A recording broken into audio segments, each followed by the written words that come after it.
welcome to another episode of Gaming the System, the podcast where three intersectional feminists examine gaming and games through a feminist lens. Today I am your host Jem, and I am with Alex. Say hi, Alex. Hello. Just to prove you're there, and Matt. Mm-hmm. Hi, Matt. Hello, everyone. So before we start, we want to ask you to support us if you can on Patreon, where you can find us at patreon.com/gamingthesystem, or you can give us a one-off donation, a Christmas present if you like, and we can be gifted via PayPal at wearegamingthesystem@gmail.com.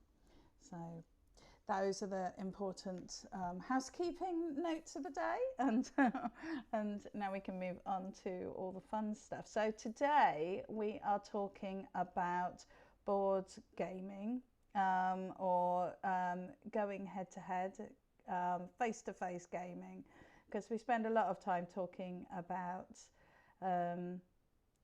computer gaming and video gaming, console games, but that's not all we do, and it's not all that lots of people that we come across as we explore this topic do, and there's a lot of fun to be had with board games. So it's a topic that we've visited a couple of times before, so hopefully we'll bring you something new with today's session.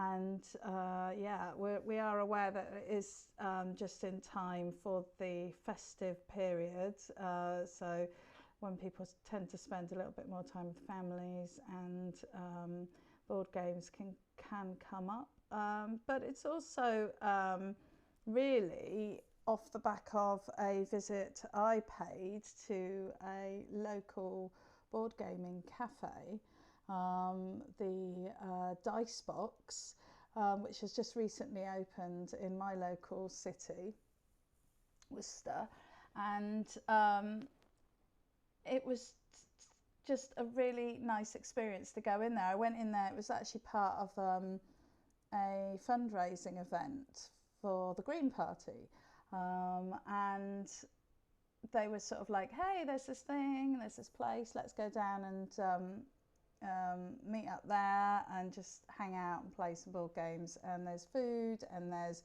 drinks, and there are all of the board games you could possibly want, and it was just a really fun social evening. And it was nice to not only be hanging out with my friends, but be in a room full of other people who were also playing board games, which was pretty cool. And I've not actually done it before, so it was a really interesting and fun experience. And I've been invited to another event, group meetup, that's also happening at the same venue. So they're obviously doing well, and there has been a bit of a rise in board gaming cafes around the country. So I thought maybe we should have a chat about that today and see what you guys think about it. So without more rambling on from me, I thought I might ask you too, what was the last board game or tabletop game that you played? I'll go to Matt first.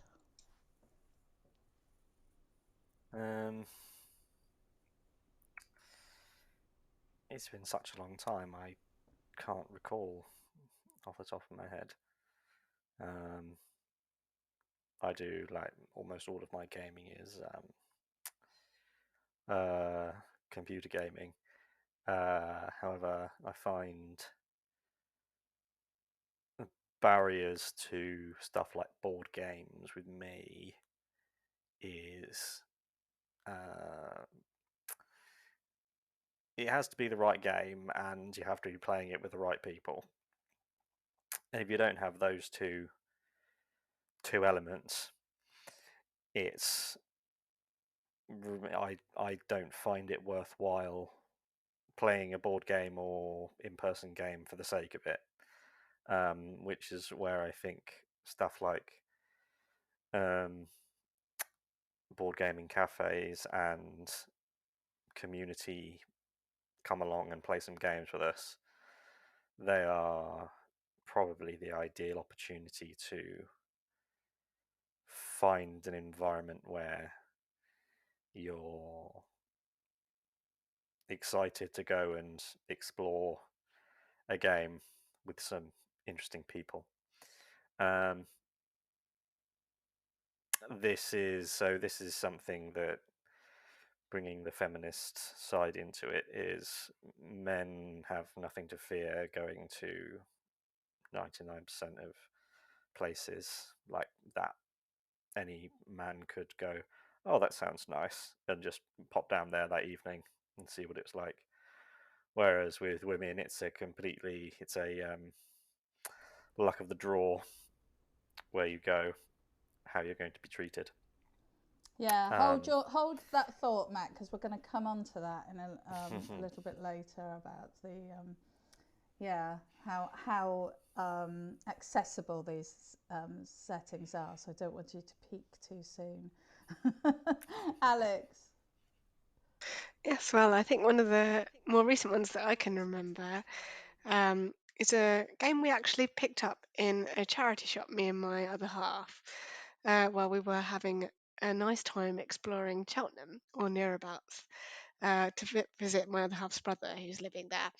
And we had a traipse around all the charity shops. I think that side of the family is slowly converting me to the riches that you can find in charity shops.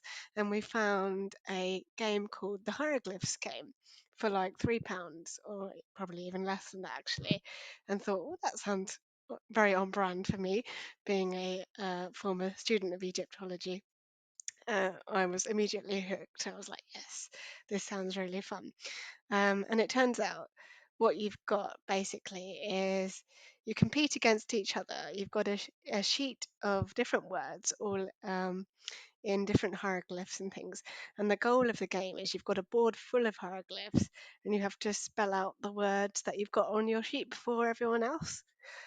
By moving this one token around, everyone can move the token backwards and forwards. So you can sort of thwart other people by moving the token away from the specific letters that people need to spell out their words.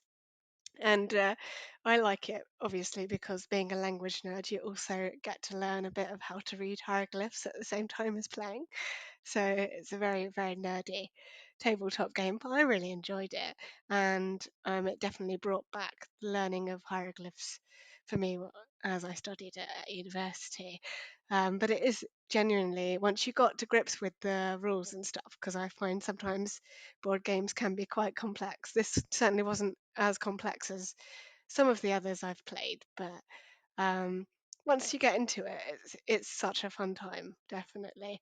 Um, and what I like about board games are that they are just they are inherently, I think, more social than video games as a medium, because I don't think there's an age barrier in the same way as a video game, because I think a lot of older people find technology, this is kind of stereotypical, but maybe a lot of people might find it intimidating or just feel like it's not made for them, whereas a board game is something they would have grown up with generationally anyway.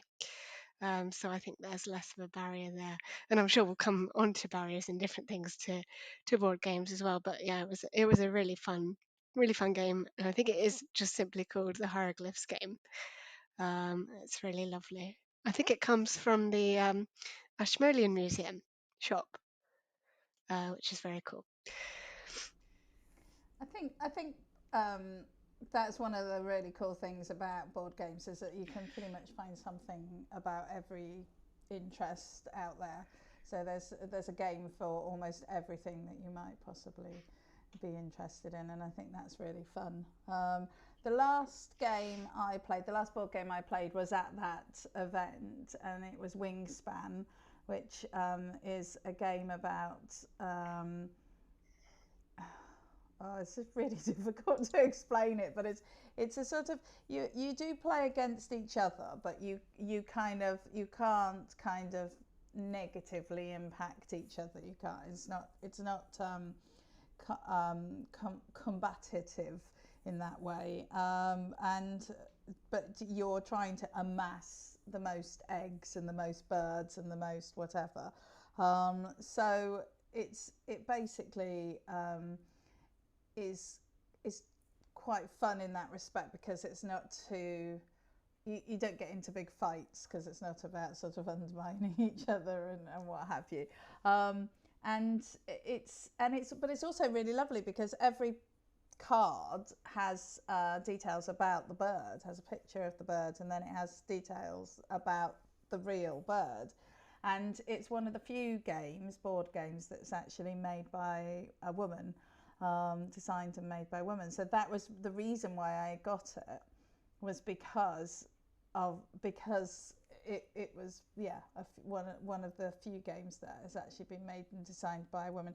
Now we Library Labyrinth, which we've done a couple of podcasts on, is definitely made by women, and so give that a look up as well while we're on that topic. But yeah, so that was the last game I played. The one that I've been playing with before that has been Pandemic Legacy, which I've talked about before, which I'm playing with my husband and my mum. So it's a bit difficult finding time for us all to sit down and play. And it's a very long, each session is at least 2 hours, and normally longer because we forget all the rules every time we play, and it takes a long time to set up. But it is an awesome game because it's a sort of you go through it, and at each time you play it, you sort of tear up everything you've done before and you move on, and the progress that you made in the previous game is what influences what you do in the next game. So it's a sort of serialized board game, which means you actually physically rip up cards and stick stuff on cards and write on things, which is all kinds of wrong for me. It's like all the things you were told not to do as a child, you're encouraged to do in this game. But I would also definitely recommend it as a very fun. That's a cooperative game. But anyway, I will stop going on about that. So as I said, it was my first time attending this board game cafe, and I was just wondering whether either of you have ever been to a board game cafe.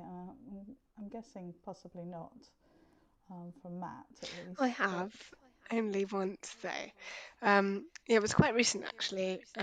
Since we moved here, there's one in Guildford, which is the next town over from me. And it's in a place that always makes me laugh. It's like this little alleyway, sort of side cut through, but it's called Jeffrey's Passage, the street. And I know that's immature, but it always makes me laugh just thinking of the name Jeffrey's Passage. Yeah, it's down Jeffrey's Passage. Yeah, it's always fun. Um, it's really cool. You get loads of, like you say, Jem, they do excellent brownies and hot drinks, all sorts of things. It's very sort of family orientated. There were a lot of families in when we went. There were loads of kids. I mean, everyone of all ages, really, but I did note there were at least 2 or 3 pockets of different sized families that were all there. So it feels very much like a place that a lot of people can go to, which is nice. And it's absolutely chock a block full of any game that you might be able to think of. The walls are covered in all these different board games. It's like a library of games, essentially. It's very exciting, very exciting to look at when you go in and you're like, oh my goodness, because you get decision paralysis. You're like, what do we? It takes about half an hour for the group to decide which games they want to play, unless, of course, you are welcome to bring your own board games as well, which I think we did at the time, because a lot of Tom, one of the half's friends, are very board gamey people, so they brought a lot of their own, which is really fun as well. We noticed we played a lot of very quick games because obviously you get a set amount of time that you book in for. So we played a lot of word games, like social deduction games, those sorts of things. Things that, whereas if you're doing like a session in someone's own home, for example, you might have a game that takes like half an hour to set up and go through and get everyone acquainted with the rules. Whereas in a board game cafe, I think it lends itself to much more sort of fast, easy to understand, um, sort of quick games that everyone can get on board with very quickly and have a lot of fun with. And so we played quite a lot of word games, which was really fun to do as well. Ones where you would have like someone getting a word on a card, and then everyone else would have to write down like what they thought it was, those sorts of things, and like hold it up and that sort of thing. Things which are actually physically interactive as well, that involve you doing something rather than just sort of passively looking at something as well, which is fun to do for sure. But yeah, I liked the fact that there was the cafe aspect as well, so you could order drinks and food and things. It was all very chilled out and a lovely atmosphere. So yeah. What about you, Matt? Have you been?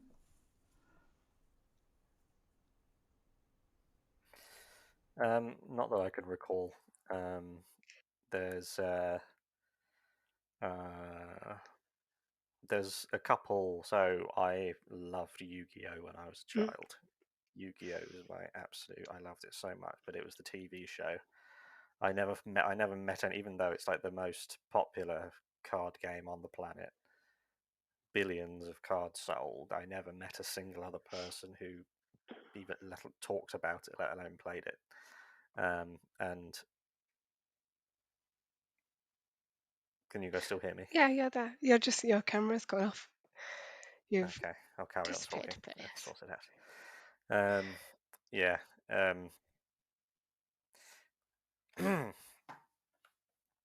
Stand by. No worries. Yes. Uh, so yeah, and so I'd never been able to have that experience. But very recently, the ultimate Yu-Gi-Oh video game has been made called Master Duel, and that's basically the game that every Yu-Gi-Oh person has ever wanted, because it's basically like FIFA Ah, um, cool. for Yu-Gi-Oh. And so I spent a lot of time on that, and I spent a lot of time playing one of the old PSP games of it. And Mm. it's just a masterpiece of. I love spreadsheets and zeros and ones and databases, and these things are just absolute masterpieces of it. And it inspired me to. I've built a deck. I've went and bought all the cards that I've been using in the Master Duel, so I now have my Save the World deck. Mm. If there's a tournament where someone needs to save the world, I've got my deck ready to go with it. Nice. And I and there are, because I'm quite in the middle of the countryside, everything's about like 45 minutes, an hour away. Yeah. But there are a couple of very viable gaming cafes that do Yu-Gi-Oh stuff, and I'll find my way down to one of them eventually. But just the I can't tell you the joy and satisfaction of building my own Yu-Gi-Oh deck. Mm. And but the next step is actually going and seeing people in person Yeah. with it. But yeah, I've got my deck, and that's the most important thing. It's funny. I was talking to my other half about this because in preparation for the episode, because he has a lot more experience of tabletop gaming and board game cafes generally, and we were talking about Yu-Gi-Oh tournaments, and he said that they actually had to bring in a hygiene rule for Yu-Gi-Oh players because they uh, didn't perhaps look after their hygiene as well as they might have, and that was I think brought in as part of the UK wide um, tournament, that they have this hygiene rule, which was an interesting fact to learn. I don't know what that says about Yu-Gi-Oh players in general, but yeah, I asked if it was a thing in other tournaments, and as far as Tom knows, he doesn't think it is, but he knows it's a thing for Yu-Gi-Oh. So that was, yeah, not so nice, but hmm.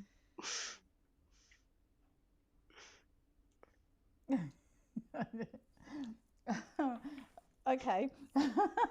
On that note, Yeah. what sort of do you think that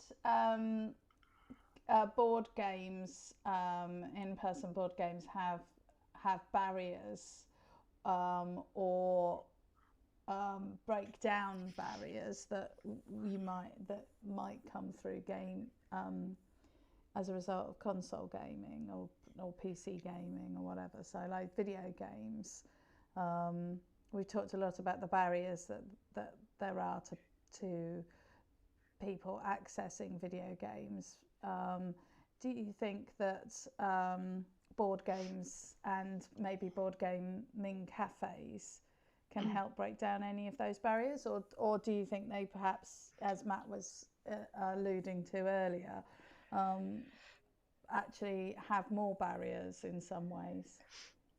I think I you have a go, Matt. Go. Alex, you said earlier about it being far more accessible for older people. Yeah. And really, the thing with older people not struggling to get into gaming isn't because they're old, it's because it's learning a new skill. And almost no games are designed with a part of them that is meant for people playing games for the first time. So it's not old people. It's not that old people can't game. It's old people don't know how to game, and it's far easier to do a manual game than to try and start. As we've said this before, you just need a slow down function on games. Yeah. It's literally the easiest thing that's possible to do, to add a slow down function. Easy, but none of the game designers seem to have that kind of imagination. Another thing, I've been irritated recently about stuff, so I'm thinking about how to violently make things better, and thinking that women. So we were talking about power dynamic between men and women, and how generally men are more of a physical threat than women would be, and thinking how the long term answer is for men to stop being violent, but until then, it would be in women's best interest to learn how to fight in some way. And I thought, like, the perfect idea is just be able to break someone's wrist. I think that's the perfect sort of middle ground, because it's like a warning. So if someone grabs your ass when you're walking through a pub, you should be able to grab their wrist and snap it and then walk off. And I think that would change the world. It would be a lot more broken wrists. Obviously, we're not if it was advocating going and breaking anyone's wrists. Yeah. Yeah. Matt, maybe. That's what I think about sometimes. Well, in answer to your earlier question, Jem, in terms of barriers to gaming, I think it depends on the environment. So if we think about a board game cafe, from my perspective as an intersectional feminist and a disabled person, there are barriers to that board game cafe I mentioned going to. It's not wheelchair accessible. There's a step to get in, and then you have to go upstairs to get to the actual cafe part. So by its very design, it is not accessible to me if I chose to use my wheelchair. And then that particular time I visited, I was on foot, because sometimes I can be on foot. So that was fine on that occasion. But recently, having been invited to another session, I decided it's just too much faff, because the one is getting to Guildford and getting back. presents its own challenges if I'm not driving in, which I don't like to because Guildford roads are not fun to drive in, and then they trigger my anxiety around driving, so that's probably a no. And then also there's the cost of parking, the cost of transport as well. Um, Not that those are major, like massive costs, but added up, they do amount to something. And for some people, they are unattainable costs. Um, and then there's the access barriers in terms of physical access. There's also barriers, well, those are the main barriers in terms of like disabled access, but also in terms of the games themselves. I suppose you could think about informational barriers if games are very complex and they take a long time to get to grips with. That's another barrier if they're not easy enough to understand for someone who's just perhaps coming in for the first time or just wanting to be casual. Some games are very not casual in the way that they're presented. They take a lot of learning and taking on board and getting to know the ins and outs of how systems work within games can be very confusing. There's also, if you think about different types of impairments, there's visually impaired people.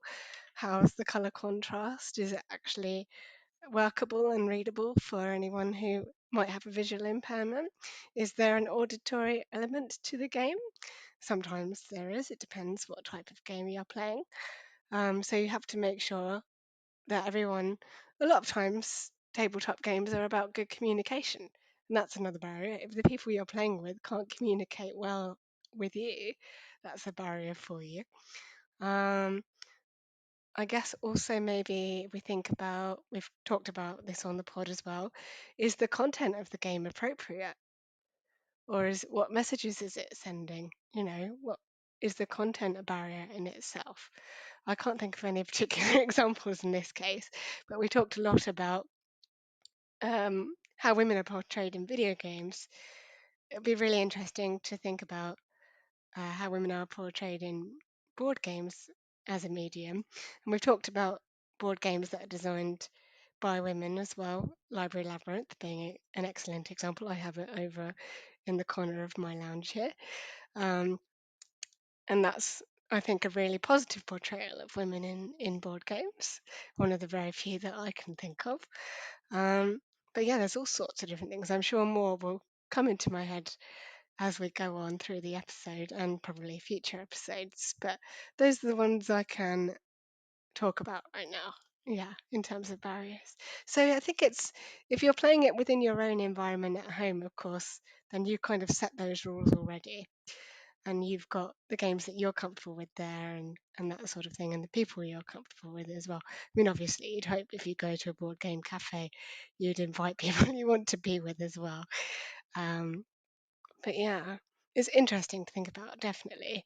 And I think there are lots of things you could go into depth on about just general barriers in society, like with anything. If it's a public space, there's going to be different barriers, but also opportunities to open it up to all sorts of different people as well. Yeah. I think it's really interesting that the cafe that you went to is so inaccessible. I think it's a real Mm, shame that they hadn't I thought know. about that. Yeah. And the cafe near me that is wheelchair accessible, and all the gaming is on the ground floor, Mm, and yeah. they have a space upstairs, although it's not fully utilised at the moment, but it's just a very small sort of shop area, and I'm sure that they would be able to go up and it's like collect anything that was Yeah. needed. It is not the sort of thing you necessarily would need access to, although I'm not. No, and the toilets were on the ground floor. So yeah, so everything was on the ground Mm, floor. Um, it it is a difficult space, I think, for anyone who has hearing difficulties, yeah. and that includes myself. Because they usually, because like any cafe environment, it tends to be quite It's quite hard loud. Yeah. surfaces, and so it's noisy, and there's a lot Mm. of people chatting, Yeah, and that's another so thing as for you any say, neurodiverse people as well, like any sensory yes, issues, that sort of thing. Yeah. yeah, Although they did, it was interesting when we were there because I did speak to the people who ran it, and they did say that actually they were very proud of how much neurodiverse people seem to Brilliant. come to and enjoy Good. the environment. But yes, there are issues with that, and I think, you know, I would like to see maybe a space where you could get little booths, because that would help with the sound Yeah. issues and things like that. And I think one of the real issues with board gaming in general is the cost of a board game. I mean, Yeah. a sort of serious board game will cost up to £60 more or more, you know. And I mean, certainly on a par with the sort of top list computer games these days. And so I think what a board game cafe does is it allows you the opportunity to go and trial a game before you shell out any money on it. So you can go and you can have a go at it in the cafe, like, you know, a library, and, you know, try it out. And then if it's a game that you really like, then it's something that you can maybe consider purchasing. But, you know, sometimes that, you know, that isn't possible for people. So there is definitely a financial barrier to gaming in general, and I think that applies to video gaming as well as board gaming. But unlike video games, you can try these out in a sort of a space that's set up for that. So I think they possibly provide opportunities to explore your board gaming interests, and get a feel for what you like and what you don't like, without having to go out and spend money or trawl through the charity shops or go and hang out with all your gaming friends and borrow from their shelves. Although that's probably the best way to get started, to be fair. So yeah, well, I think that we're probably at a good pausing point here in this conversation. We've got much more to say about it, much more to talk about, but we're keeping it short and sweet these days. So I'd like to say thank you to Matt and Alex for your time today and your interesting thoughts on gaming in person. I want to say gaming head to head, but that just sounds really it sounds a lot more aggressive than gaming is to me. So gaming face to face, sociable gaming. So thank you very much for listening to us. We're out every Thursday, and check us out on Patreon and all your other places where you get your stuff from. Thank you. Bye. Bye.